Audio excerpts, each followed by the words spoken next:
Bonjour chers élèves, bonjour chers apprenants, bienvenue sur la plateforme École au Burkina. Je suis M. Baro Fousseini, professeur certifié de philosophie. Aujourd'hui, nous allons travailler sur un nouveau chapitre qui porte sur le temps. Notre chapitre va se profiler comme suit. D'abord, nous aurons une brève introduction sur laquelle nous allons juste discuter. Ensuite, nous aurons un premier grand point où nous allons définir les concepts de temps. Comme sous-point, nous allons étudier les différents types de temps, à savoir le temps physique et le temps psychologique. Ensuite, dans un deuxième grand point, nous allons étudier la condition de l'homme face au temps. Le premier point du deuxième grand point va porter sur l'impuissance de l'homme face au temps. Ensuite, le deuxième grand point sur la puissance de l'homme face au temps. Ensuite, dans le grand 3, nous allons parler de la condition de l'homme dans le temps, à savoir si le temps se trouve en nous ou c'est nous qui nous trouvons dans le temps. Et ensuite, nous allons conclure et passer à un exercice. Donc,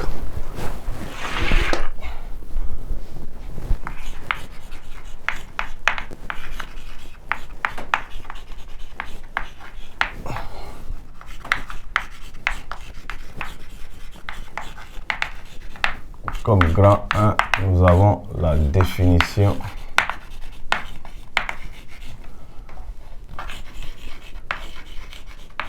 des concepts. Petit 1. Qu'est-ce que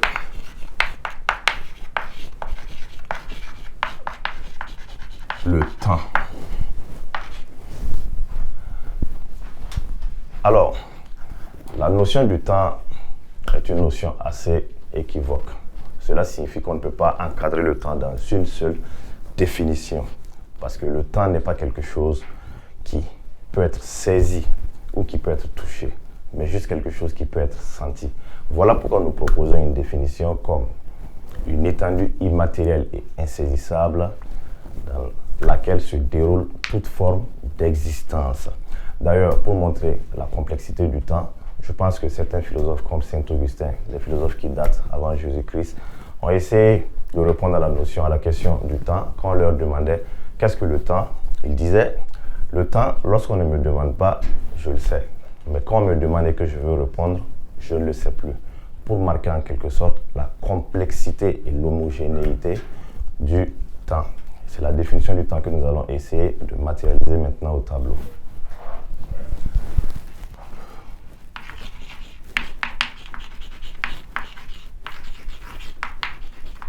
Le temps est une étendue immatérielle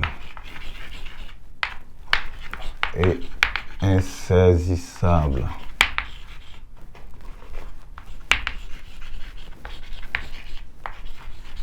au sein duquel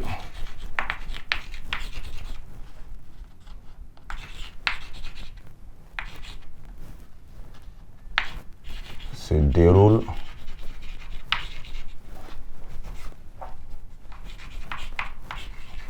toute forme d'existence. Il faut noter que c'est l'être humain qui a conscience du temps.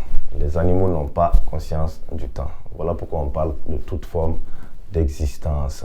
Donc, pour continuer avec l'explication de la notion du temps, nous allons appuyer avec la citation de Saint Augustin.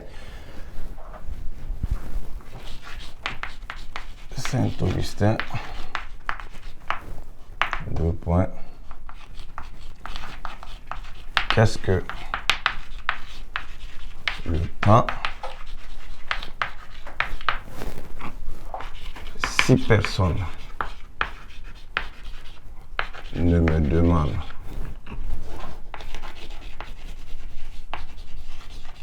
je le sais, mais lorsqu'on me demande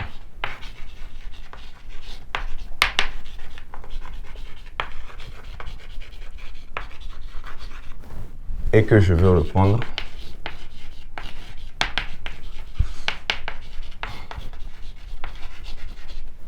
je ne sais plus.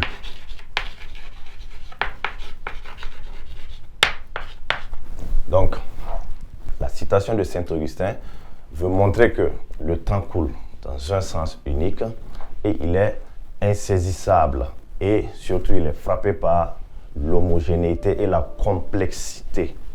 Ce qui fait que c'est difficile de donner une définition qui contient le temps. Donc, après avoir passé en revue la définition, nous allons distinguer les deux types de temps possibles. Parce que, vu le contexte du temps, nous avons différentes appréciations de sa définition ou de sa saisie. Pour certains penseurs, le temps est considéré comme une étendue cyclique qui tourne. Et pour d'autres, le temps est considéré comme une étendue qui va d'un point A à un point B. Et c'est ce que nous allons définir. Ce qui nous amène justement à voir deux types de temps, à savoir le temps physique et le temps psychologique. Donc, d'abord, un petit de les différents types de temps.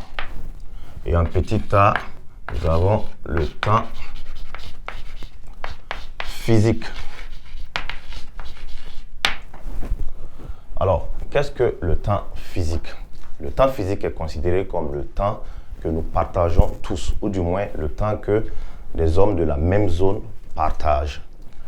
Bien avant l'invention des horloges, des montres, des calendriers, l'humanité avait deux types de temps physique, c'est-à-dire le jour et la nuit.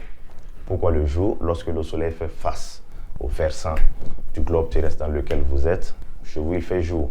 Et l'autre côté qui se trouve dans l'obscurité, il fait nuit. Donc on avait deux types de temps physique, tout simplement.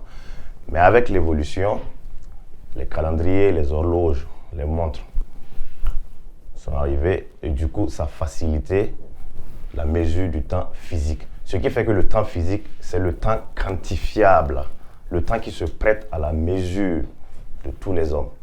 Autrement dit, le temps que nous partageons tous ensemble, lundi, mercredi, vendredi, 14h, 18h, c'est ce qu'on appelle le temps physique.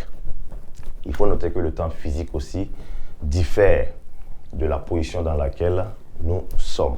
Par exemple, si nous sommes au Burkina, où nous sommes situés sur le méridien 0 et nous avons l'heure GMT, nous avons un temps physique différent de quelqu'un qui se trouve par exemple en France où il y a 2 heures ou souvent 1 heure de différence, ou encore de quelqu'un qui se trouve carrément vers l'est, vers New York par exemple, où il y a 5 heures de moins.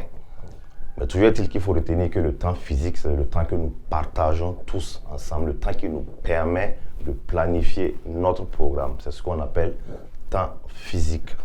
Donc nous allons marquer la définition du temps physique.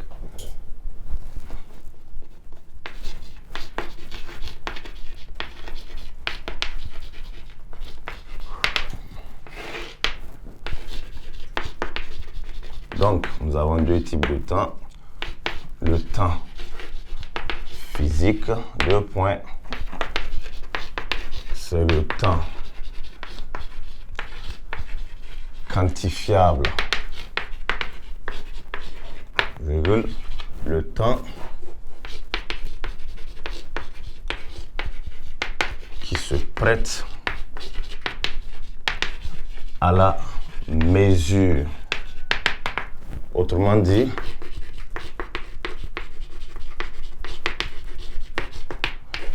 le temps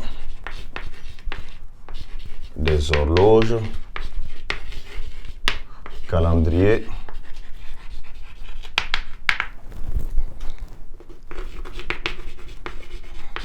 et montre, etc. C'est le temps que l'homme découpe pour faciliter la planification de ses projets. Donc, en résumé, nous retenons que le temps physique, c'est le temps qui se prête à la mesure, le temps qui permet à l'homme de tracer son programme, d'établir un emploi du temps, tout simplement. Le temps des calendriers lundi, mardi, janvier, février, le temps des horloges, c'est-à-dire l'heure, tout simplement. Donc nous allons voir maintenant le deuxième type de temps, à savoir le temps psychologique.